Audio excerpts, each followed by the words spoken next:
Thank you so much. I love Mark. I think Mark is one of the incredible.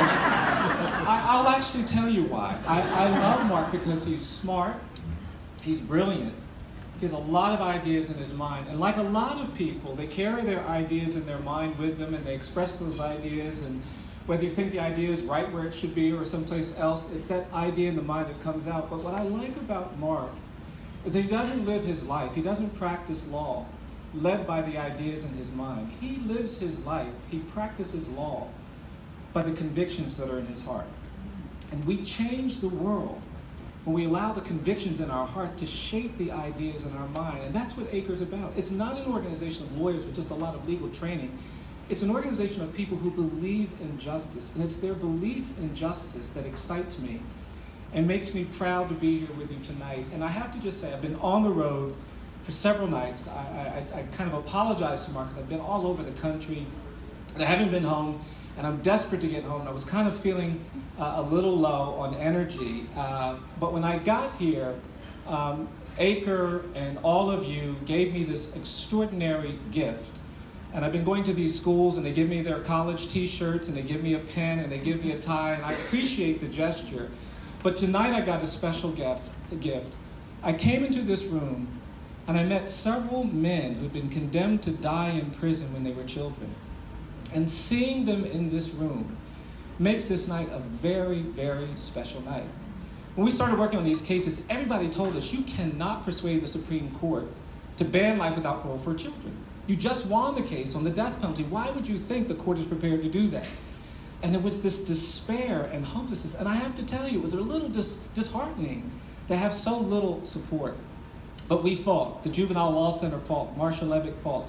Mark and ACCR fought. A bunch of us fought. And because of that fight, I'm now having this out-of-mind, out-of-body experience. I'm standing in the room with several men who were condemned to die in prison. And they're here, and they have smiles on their face. They have hope in their heart. And I just don't want to say another word until I tell each and every one of you how meaningful it is to be in this room with you.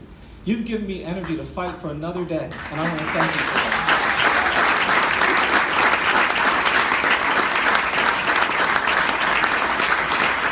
So I just want to share a few words about the nature of the struggle that we're in. I am persuaded that there's going to be a time when there is no death penalty in this country, when we do not sentence children to die in prison.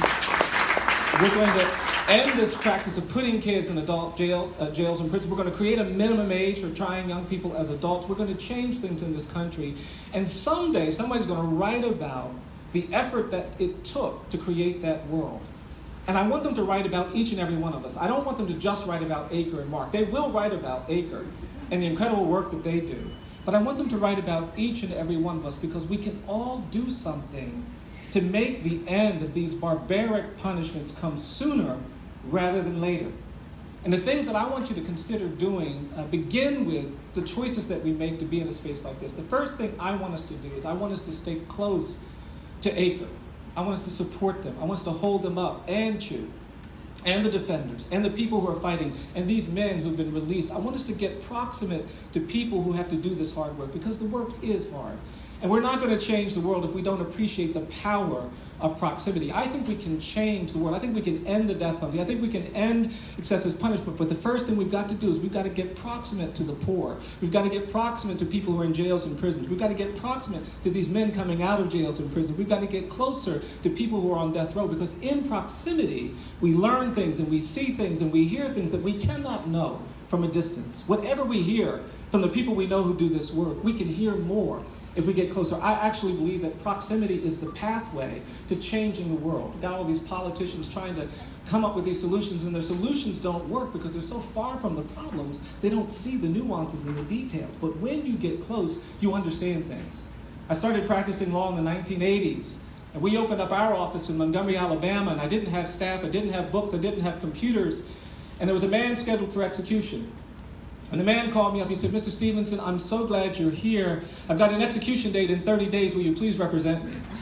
And I had to tell him, I said, "I'm sorry, but I don't have staff yet, I don't have books, I don't have computers, I don't think I can take any cases just now." And the man got really quiet, and then he hung up. And I was really unnerved by it. I went home that night, I couldn't sleep. I was just so unnerved by the man's silence. And I came back the next day and the man called me again, and I was so happy he called. And then he said to me, Mr. Stevenson, I know you don't have your books. I know you don't have your staff. I know you don't have your lawyers. He said, but I'm begging you, please take my case. He said, you don't have to tell me you can win. You don't have to tell me you can get a stay of execution. But please tell me you'll fight for me. He said, I don't think I can make it these next 29 days if there's no hope at all. And so I said, yes, I couldn't say no. And we tried to get a stay of execution, but in those days, the dynamics were really difficult. And I went to every court, and every court I went to said too late. The issue should have been raised long earlier. And one of the problems we have in our legal system right now, we have courts that are more committed to finality than fairness. This man had been terribly represented, and that's the other challenge that we have, and that's what all of these folks have been talking about. We have too many places, even still in this state, where our criminal justice system treats you better if you're rich and guilty than if you're poor and innocent. Wealth is still the determinative factor too often, and we've got to change that. And that's what happened to this man. I couldn't get any court to respond. And finally, on the day of the execution, I was waiting to get the ruling from the United States Supreme Court. And when I got this call from the court telling me that our motion for a stay of execution had been denied, I had a crisis. I'd worked on stay cases, but we'd always gotten a stay. And I'd never been in a position where I had to actually make a choice about whether I was going to go to death row and be with this client. And everything in my mind said, don't do that. But something in my heart said, you cannot abandon this man now. And I drove down to Holman Prison to be with this man before the scheduled execution. And we had this surreal experience. It was very emotional. It was very painful. It was very difficult. And I never will forget the conversation we had. We were standing back there holding hands and trying to get through this. And then this man turned to me. He said, Bryan, it's been such a strange day. He said, all day long, people have been saying, what can I do to help you? He said, when I woke up this morning, the guards came to me and said, what do you want for breakfast? He said, at midday, they came to me and said, what do you want for lunch? He said, in the evening, they said, what do you want for dinner? He said, every hour, somebody was coming to me saying, can I get you stamps? Can I get you water? Can I mail your letters? Can I get you the phone to call your family and friend? He said, I couldn't believe it. He said, all day, people have been saying, what can I do to help you? And then this man looked at me and he said, Bryan, it's been so strange. He said, more people have said, what can I do to help you in the last 14 hours of my life than they ever did in the first 19 years of my life. And holding that man's hand, I couldn't help but think, yes, where were they when you were 3 years old and you were being physically abused? Where were they when you were 7 and you were being sexually assaulted? Where were they when you were 10 and you began experimenting with drugs? Where were they when you came back from Vietnam traumatized and disrupted by the violence? I know where they were when you were accused of this crime. They were lined up to execute you. And I watched these officers shave the hair off this man's body and put him in an electric chair and execute him. When I left that jail, I didn't think I would ever take another case. I didn't think I would ever do what I've been trying to do. But that proximity told me something about the barbarity of the death penalty, but it also told me something about the humanity of the clients that I represent, the possibility for doing something redemptive. And it was in proximity that I made this vow that I was going to spend the rest of my life fighting against the death penalty. I was going to spend the rest of my life challenging inequality and injustice. And I tell you that story because as difficult as it seems, as overwhelming as it seems, I am persuaded that when we get proximate to the poor, the excluded, the incarcerated, the condemned, we find the power to change things. It's in proximity to the poor that the answers come to us. And I want to affirm that power, that ability, if we stay close to these communities that we serve. If we go to the parts of Philadelphia where other people say that's a bad part of town, and many of us have heard this. So if there's a bad part of town, you have to stay far away from it. I believe that we have to get closer to it. That's what good defenders do. That's what good mitigation people do. That's what good investigators do. They get into the lives of their clients, and that proximity empowers us. And so if we do that, I think we're going to change things. But we can't just get proximate. The second thing we have to do is we've got to change some of these narratives. The reason why these young men were condemned as children was because criminologists were going around saying that some children aren't children. And you'll remember this era, the 1980s, when these criminologists were saying we've got a new species of child in America, and these kids may look like kids and sound like kids. They said, but they're not kids. They said they're, quote, super predators. And that narrative is what condemned so many of these young men and women. And we've got to change that narrative. The reason why we have mass incarceration in this country, the reason why our prison population has gone from 300,000 in 1972 to 2.3 million today, the reason why Pennsylvania has the largest number of condemned children sentenced to die in prison in the world is because we allowed a narrative to emerge that some children aren't children, and we've got to change that narrative. We've got to actually embrace the kids that others throw away. And it's in changing the narrative that we begin to make justice. And I say this because we can't just lock in to the policy issues. We can't just lock in to the policy debates, and they're going to be important policy debates. I want us to lock into the narrative, and underneath these policy debates, there's what I call the politics of fear and anger. And I hope everybody in this room will commit to resisting the politics of fear and anger. We got a lot of politicians that want us afraid and they want us angry. And if you govern yourselves by fear and anger, you'll tolerate inequality, you'll tolerate injustice, you'll put up with things that no civil society should put up with. Fear and anger are the essential ingredients of oppression and inequality. And we see this leadership in our nation right now, and it's all about fear and anger, and we've got to push back against that. It will lead to oppression. And we're going to have to change that narrative, and it means we're going to have to talk about things that are hard to talk about. But I believe that we have the courage in this room, the capacity in this room to do it. We've got to talk about race in America. It is no accident that most of the people who have been released, most of the people who have been condemned to die in prison are people of color. There is this legacy of racial inequality in America.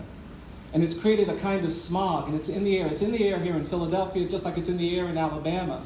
And this legacy of racial inequality has created a narrative of racial difference. And we're not going to be free. We're not actually going to be able to claim victory for justice. I don't even think we're going to end the death penalty and some of these extreme punishments until we start dealing with this legacy of racial inequality. We've got to talk about some things that we haven't talked about.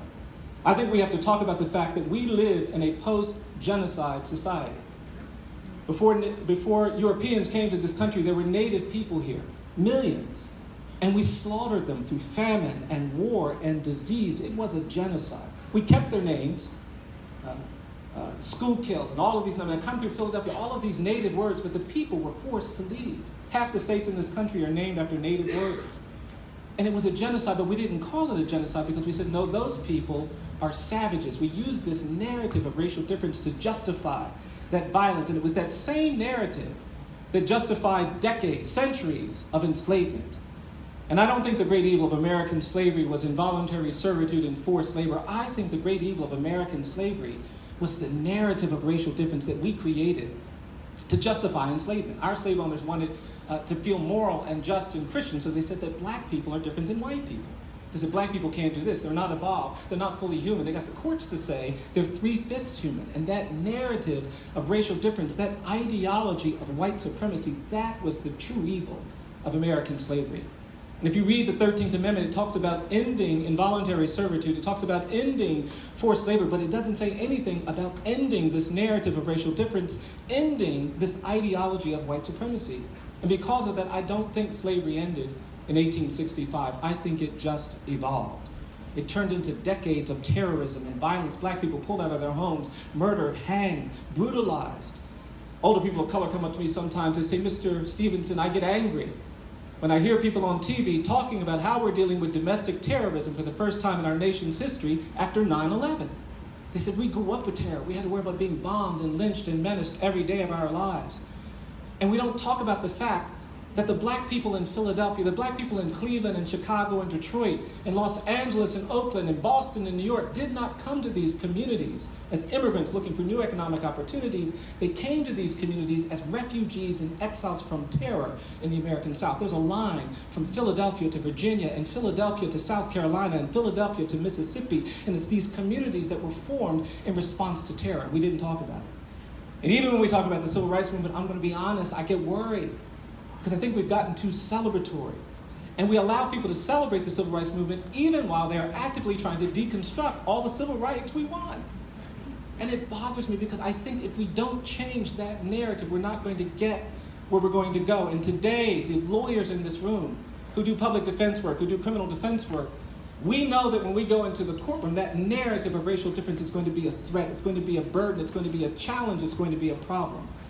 Today, our young kids, black and brown, are burdened with a presumption of dangerousness and guilt. And it doesn't matter whether they graduated from Eastern, it doesn't matter whether they graduated from Temple or Penn or any of these fine schools around here. If you're black or brown, you're going to go places where you're going to be presumed dangerous or guilty, and that burden can weigh on you. As I've gotten older, I have to tell you, it gets harder and harder to navigate around these presumptions. I was in a courtroom, Mark has heard me talk about this. I was in a courtroom in the Midwest just a few years ago doing a hearing in a juvenile case. And I had my suit and tie on. I sat down at defense counsel's table. I was there early. And the judge walked in, and when he saw me sitting there, he said, hey, you get back out there in the hallway. You wait until your lawyer gets here. I don't want any defendant sitting in my courtroom without their lawyer. And I stood up and I said, well, I'm sorry, Your Honor, I didn't introduce myself. My name is Bryan Stevenson. I am the lawyer. And the judge started laughing, and the prosecutor started laughing, and I made myself laugh because I didn't want to disadvantage my client. My client came in, a young white kid I was representing. And we did this hearing, but afterward I was thinking, what is it when this judge saw a middle-aged black man sitting in a suit and tie at defense counsel's table? It didn't even occur to him that's the lawyer. What that is this narrative of racial difference. It is this mindset that we have to change. If you go to South Africa, you can't spend time there without hearing about apartheid. They will make you understand the legacy of apartheid. If you go to Rwanda, you will not be able to spend time there without people talking to you about the genocide. If you've ever been to Berlin, Germany, you know that you can't go 100 meters in Berlin without seeing markers and stones that have been placed next to the homes of Jewish families that were abducted during the Holocaust. The Germans want you to go to the Holocaust Memorial. But in this country, we don't talk about slavery. We don't talk about lynching. We don't talk about segregation. We don't talk about race. And if we're going to end the death penalty, if we're going to improve the criminal justice system, if we're going to actually protect all of our children, we're going to have the courage to change the narrative about this history of racial inequality.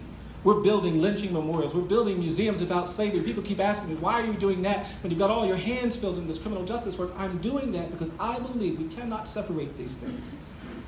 Criminal justice reform will come when racial justice improves, and so we've got to change these narratives. And whether we're talking about the death penalty and its cruelty, or we're talking about racial inequality, we have to change the narratives. We have to persuade people in Pennsylvania that the death penalty is not about whether people deserve to die for the crimes they've committed. We've got to teach people in the state of Pennsylvania that the death penalty can't be resolved by asking, do people deserve to die for the crimes they've committed? The death penalty can only be resolved when we ask the question, do we deserve to kill? And when you have a system that wrongly convicts people, that wrongly tries people, that treats people unfairly, that doesn't provide poor people with the resources that they need, that has this bias, that is political, we don't deserve to kill. And so that narrative change has to happen. But the third thing we're going to have to do to change the world, and it's what these men who've done time understand so well, we're going to have to stay hopeful. And I say this now because there are a lot of things going on in this country that can absolutely challenge our hopefulness. But I am persuaded that we will not prevail. We will not end these brutal punishments if we allow things to take away our hope. Our hope is our superpower. You've got to stay hopeful. Hope is what gets you to stand up when other people say sit down. Hope is what gets you to speak when other people say be quiet. Hope is what gets you to endure confinement for 37 years, or 42 years, or 46 years, and keep pressing on. Our hope is key. I actually believe that hopelessness is the enemy of justice. And if you're not hopeful, you're kind of the problem. And so I hope your presence here tonight means that you are standing with ACCR in their fight to end the death penalty, their fight to provide justice for people. And I want you to hold on to that hope and to protect that hope, because that hope is your superpower. It's powerful. I learned about hope. When I moved to Montgomery, I had the great privilege of spending time with Rosa Parks. And when I moved to Montgomery, Johnny Carr, who's the architect of the Montgomery bus boycott, called me up and she said, Bryan, I understand you're a young lawyer who just moved to Montgomery. I said, yes, I am. She said, well, my name is Johnny Carr. I'm the architect of the Montgomery bus boycott. And she said, I'm still the president of the Montgomery Improvement Association. I'm 82 years old. And I said, well, it's very, very nice to meet you. She said, well, if you're a young lawyer that just moved to town, I'm going to call you up sometimes and I'm going to ask you to go some places and speak. And then she said, sometimes I'm going to call you up and ask you to go some places and listen. And then she said, when I call you up and ask you to do something, you're going to say, yes, ma'am. So I said, yes, ma'am. And she would call me up and she would send me places to speak and she would send me places to listen. And then one day she'd call me up and she said, Bryan, Rosa Parks is coming to town. We're going to get together at Virginia Durr's house. Virginia Durr was a white woman whose husband, Clifford Durr, represented Dr. King. She said, we're going to get together and talk. She said, do you want to come over and listen? I said, oh, yes, ma'am, I do. And so she said, well, you can come. And I went over to Ms. Durr's house and I was sitting there listening to these women, all in their 80s, talk about not the things they had done, but the things that they were still going to do. And there was so much hope in their conversations. They had no doubt that they were going to still keep doing these things. And it was so inspiring. And I sat there for those 2 hours just taking it all in. And finally, Ms. Parks turned to me. She said, "Now, Bryan, tell me about the Equal Justice Initiative. Tell me what you're trying to do." And I looked at Ms. Carr to see if I had permission to speak, and she nodded. And I turned to Ms. Parks and I gave her my whole rap. I said, "We're trying to do something about the death penalty. We're trying to help children prosecuted as adults. We're trying to end racial bias. We're trying to do something about conditions of confinement. We want to help the mentally ill. We want to help the poor. We want to help women being prosecuted. We want to do something about addiction and dependency policies." I gave her my whole rap. And when I finished, she looked at me and she said, She said, "That's going to make you tired, tired, tired." And that's when Ms. Carr leaned forward and she put her finger in my face and she said, "That's why you've got to be brave, brave, brave." And I want us to stand with ACCR because it takes courage to do what they do. And I want you to be brave enough to hold on to your hope.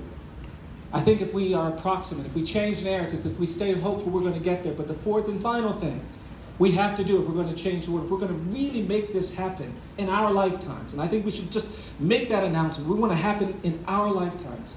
The fourth and final thing we're going to have to do is we're going to have to do things that are uncomfortable. You cannot change the world by simply getting proximate and changing narratives and being hopeful. The fourth and final thing you've got to do is you've got to be willing to do things that are uncomfortable. And that's hard because we're human. And humans are biologically and psychologically programmed to do what's comfortable.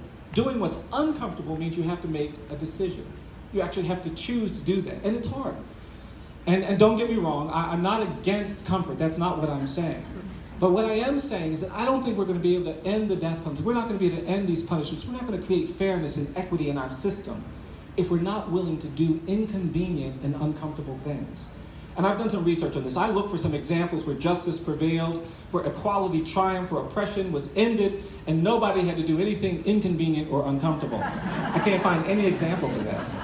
It only happens when good people do uncomfortable things. And again, I'm not arguing against comfort. I gave a talk down in Mississippi, and the people met me at the airport. They said, "Oh, Mr. Stevenson, we know all about you. We read your book. We know what kind of lawyer you are. We know what kind of work you do."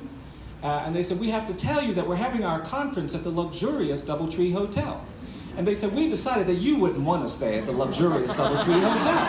They said, "We've asked one of the farmers to put you up at the barn." I said, "What is wrong with you?" I said, "Of course I want to stay in the luxurious DoubleTree Hotel. I like those chocolate chip cookies just like everybody else." That's not what I'm talking about. No, what I'm talking about is that sometimes we have to position ourselves in difficult places and we've got to be witnesses. I had the great privilege of giving a talk in a small church in West Alabama. And this older man taught me something about doing things that are uncomfortable. I was giving this talk in this church, and this older man came into the church. He was in a wheelchair, older African-American man. And he was staring at me the whole time I was giving my talk. He had this stern, almost angry look on his face. I couldn't figure out why is he looking at me so angrily. And I was kind of trying to get through my talk, but I was being distracted by the way he was looking at me. And finally, I got through my talk. People came up, they were very nice and appropriate, but that older man kept sitting in the back just glaring.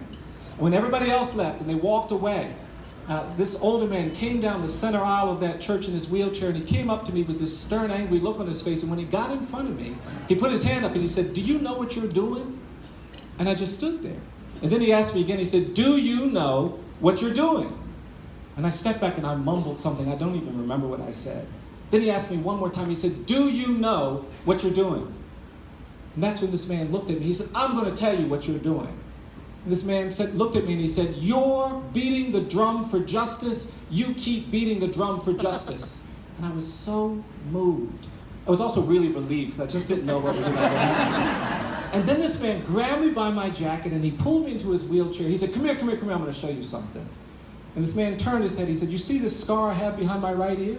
He said, "I got that scar in Greene County, Alabama, 1963, trying to register people to vote." He turned his head. He said, "You see this cut I have down here at the bottom of my neck?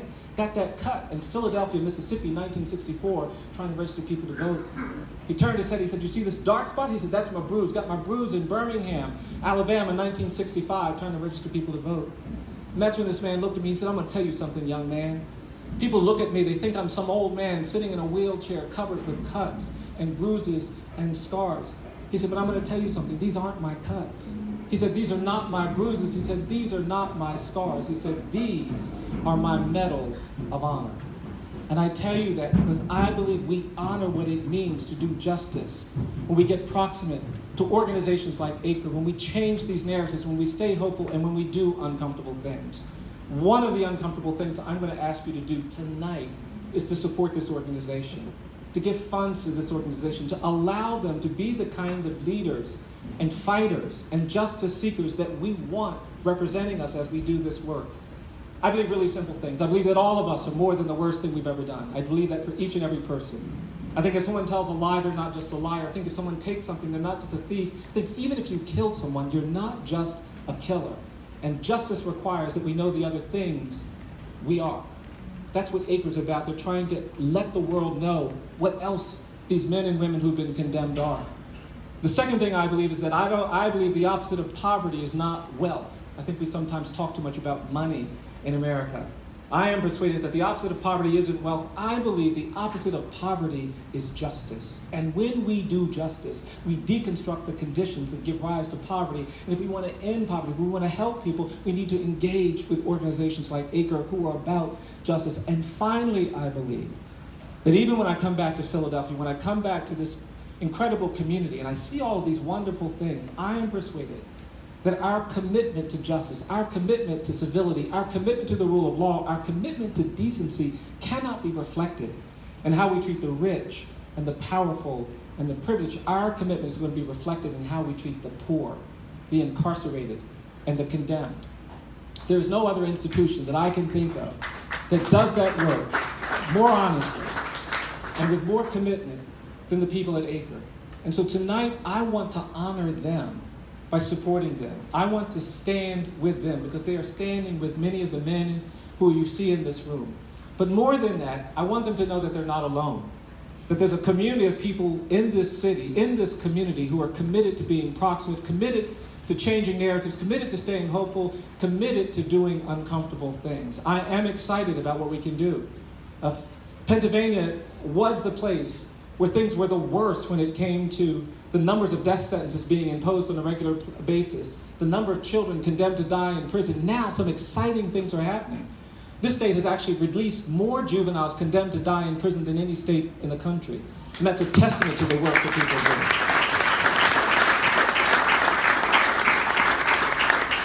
doing. And so in closing, I want to say how much I love Mark, how much I love the staff of ACCR. I want you to know how much I care deeply for each and every one of you because you've encouraged people, you've represented what hope is about, you've represented what justice is about. But more than that, I want to say, I love the fact that there's a community of people like you who come out on a Friday night to stand with people like this, who will celebrate and wrap your arms around people who do this work.